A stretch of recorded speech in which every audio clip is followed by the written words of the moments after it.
Eu gostaria, antes de mais nada, dizer que o que me traz à tribuna no dia de hoje é para falarmos em relação a algumas doenças em nosso país. Entretanto, dizer ao senador Paulo Paim que ele tem toda a razão quando ele manifestou aqui, naturalmente, o encaminhamento de alguns projetos aqui na Casa. Diante disso, Vossa Excelência hoje, senador Paulo Paim, mostrou um gesto de grandeza, de altivez, concordando com um projeto mais novo, que é do senador Vicentinho Alves, pudesse ser aprovado daquela comissão. Na verdade, como tinha um de Vossa Excelência, o senador Vicentinho Alves, também tinha do senador Rodrigo Rolenberg. Todavia, de forma consensual, num gesto de que, acima de qualquer coisa, está o interesse de toda uma coletividade, sobretudo de Gari, que é uma categoria que não tinha o devido tratamento que merece, e ali Vossa Excelência abriu mão de forma consensual, de forma democrática. É isso que faz a grandeza do político, senador Paulo Paim. Indiscutivelmente, são gestos como esse que enaltece as qualidades de qualquer homem público. E Vossa Excelência hoje, indiscutível, mostrou uma vez mais que é um homem que não tem a pretensão, muito contrário, a vaidade, de que, porque um projeto que o Vossa Excelência tinha apresentado deixou de ser votado, mas o que valeu a pena é de que, naturalmente, o projeto foi votado, aprovado. Eu imagino que são milhões de trabalhadores desse imenso país que aguardavam um dia de ter não só o projeto Paulo Paim, mas 2, 3, 4 senadores ali, naturalmente, preocupados com a aposentadoria dessas pessoas no futuro. De maneira que aqui não posso deixar de, como presidente da Comissão de Assuntos Sociais, lhe cumprimentar uma vez mais pelo seu gesto de grandeza, de altivez. E é reconhecido, não só na comissão, mas em todo o Congresso Nacional, o trabalho que Vossa Excelência fez ao longo da sua trajetória política em defesa dos interesses dos trabalhadores brasileiros. Aqui eu não poderia deixar de registrar uma vez mais da tribuna desta Casa. Mas, senhor presidente, sabemos que uma vida saudável começa pela busca permanente do equilíbrio entre o físico e o espírito. O que somos é o resultado direto desse cotidiano, de nossos hábitos e da nossa emoção. Somos, portanto, um conjunto de sensações e ações práticas que visam o fortalecimento de nosso organismo. De algum tempo para cá, os seres humanos começaram a compreender a importância da conservação do meio ambiente, da doação de exercícios físicos, do combate aos excessos de uma alimentação balanceada. Tudo isto ocasionou um estilo de vida sustentável. Ou seja, o homem moderno é o paradigma do equilíbrio entre o corpo e a mente.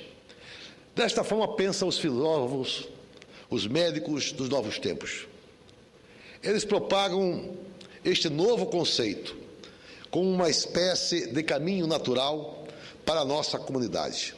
Mas, infelizmente, as estatísticas desvirtuam este modelo.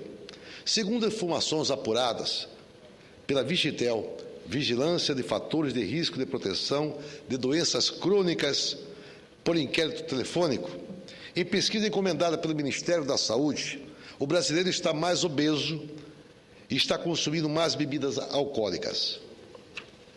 O levantamento realizado entre os anos 2006 e 2011 demonstra que a ingestão de gordura avançou mais de um quarto dos nossos compatriotas e abusa do álcool. Ou seja, 26,2% dos brasileiros ultrapassaram a cota recomendada pelos especialistas para o consumo de bebidas. Infelizmente, o resultado não poderia ser outro. Cresceu o número de indivíduos com sobrepeso no nosso país. O índice de brasileiros considerados obesos subiu de 11,4% para 15,8% da nossa população. Nos últimos 5 anos, o período de análise da amostra efetuada pelo Ministério da Saúde aumentou também o índice de pessoas com obeso corporal acima das recomendações sanitárias, ou seja, de 42,7% para 48,5%. Obviamente, este quadro carrega em si fatores preocupantes para a saúde pública nacional. A soma dessas variáveis ocasiona uma pressão ainda maior ao já precário sistema de atendimento público na área médica do nosso país. A obesidade e o consumo de álcool, isoladamente ou combinados, levam invariavelmente à aquisição de doenças degenerativas. Mas, senhor presidente, senador Paulo Paim, senhoras e senhores senadores, essa sondagem foi efetuada nas 26 capitais brasileiras e no Distrito Federal. E as informações mostram-se preocupantes para o Brasil. Para o meu estado de Mato Grosso, elas são desesperadoras. A Vigital constatou que Cuiabá, capital de Mato Grosso, tem o maior consumo per capita de gordura animal do país e a terceira entre as capitais com maior consumo de bebidas alcoólicas. Cuiabá, nesse caso, está doente, senhor presidente, ou está a um passo dela. Se estes números não forem revertidos nos próximos anos, nossa próxima geração crescerá com sérios riscos à saúde, pois a combinação do consumo excessivo de gordura, álcool e tabaco pode redundar na proliferação de uma massa populacional enferma e dependente de um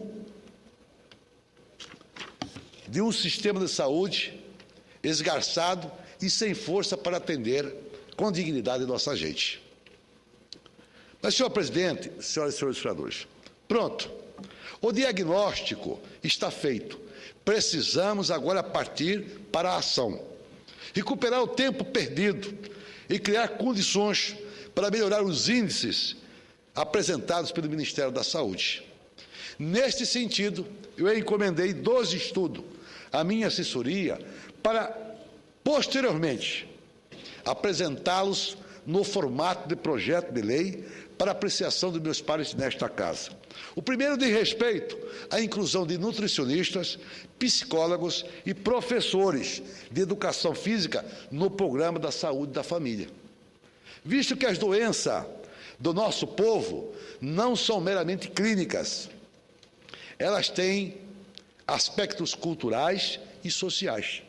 A alimentação saudável e prática desportiva é a análise médica de questões emocionais de cada cidadão, são fatores limitantes para o surgimento de enfermidades.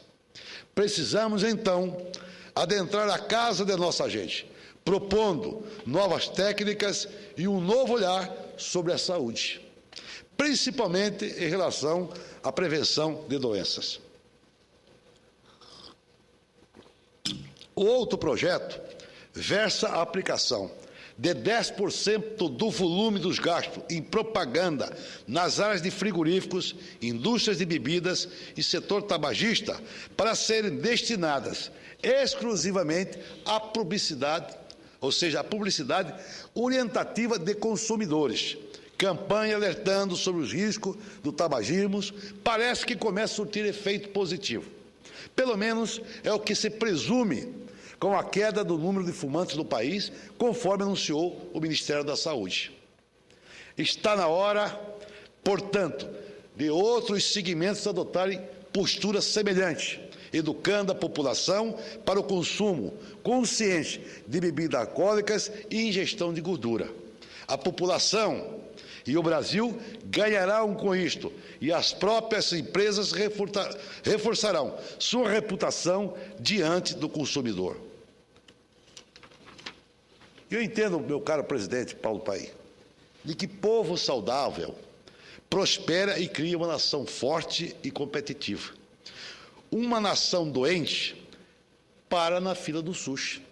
Então isso é muito triste e nós sabemos perfeitamente em relação à saúde pública de uma maneira geral. O que se percebe é de que cada dia que passa ela está mais precária. Hoje mesmo subiu nessa tribuna a senadora Vanessa Grazutin, o senador Humberto Costa, falando em relação à má distribuição dos profissionais da saúde, ou seja, do médico no interior desse país, que infelizmente, mesmo alguns ganhando até um salário razoável, nós não estamos encontrando profissionais. Só algumas centenas e centenas de cidades do Brasil que hoje não tem sequer um profissional desta área. E, nesse caso, eu imagino também hoje, Vossa Excelência, acompanhar na nossa reunião na Comissão dos Assuntos Sociais, que a proposta feita pelo senador Wellington Dias, ela é muito importante, de se criar um grupo de trabalho entre membros da Comissão das Assuntos Sociais, com pessoas também do Ministério da Saúde. Dentro deste pacto federativo do senador Ciro Nogueira, nós discutimos uma melhor distribuição. Qual o critério hoje da distribuição dos recursos do SUS? Ninguém sabe. Então, nós temos que discutir também dentro do pacto federativo, na medida em que, se Vossas Excelências percebem, os municípios mais pobres do Brasil, que têm maiores problemas de saúde, é que recebem menos. E o prefeito lá, as prefeituras estão totalmente inviabilizadas. Tem prefeito que chega ao cúmulo do absurdo de gastar quase 30% das suas receitas correntes para a saúde. E ainda é insuficiente, porque as transferências são muito pouco. Lamentavelmente, nesses últimos anos, o governo federal transferiu uma série de incumbências para os municípios, mas não acompanhou também com os recursos. E, nesse caso, lamentavelmente, a maioria das prefeituras, as pobres das prefeituras, estão literalmente falidas.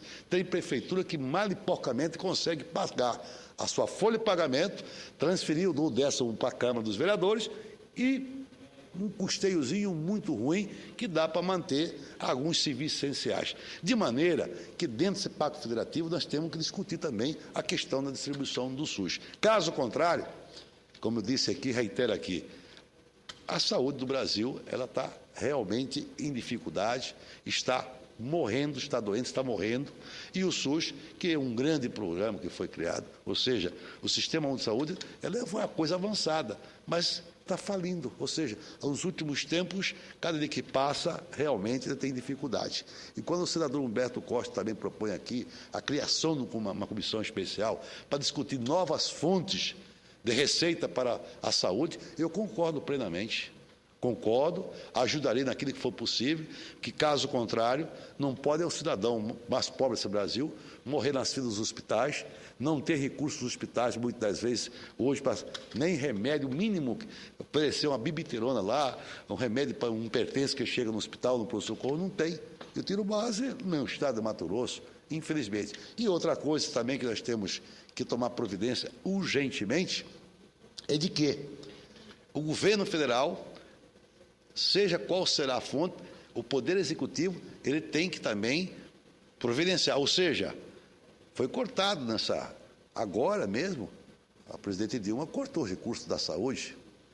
Nesse contingenciamento que houve um corte. Então, o Poder Executivo tem que interessar, procurar novas fontes. Já existem alguns projetos aí que vão querer, lá na Câmara dos Deputados, o deputado Júlio Campos está propondo uma emenda de que subir os impostos, tributos em cima da área do tabagismo, da bebida alcoólica, dos refrigerantes, e o que ultrapassar. Hoje, os percentuais sendo cobrados, os valores cobrados em relação a esses que eu me referi, serão para a saúde. Então, nós temos que caçar uma nova fonte de financiamento. Da minha parte, como presidente da Comissão das Assuntos Sociais, tenho toda a boa vontade de colaborar com o governo federal, sobretudo com o Poder Executivo, no sentido de nós viabilizarmos mais recursos para nós melhorarmos a saúde pública do nosso país. De maneira, esse pronunciamento meu aqui, que estou concluindo, agradecendo a bondade do senhor presidente e mais senadores de me ouvirem, ele é muito importante.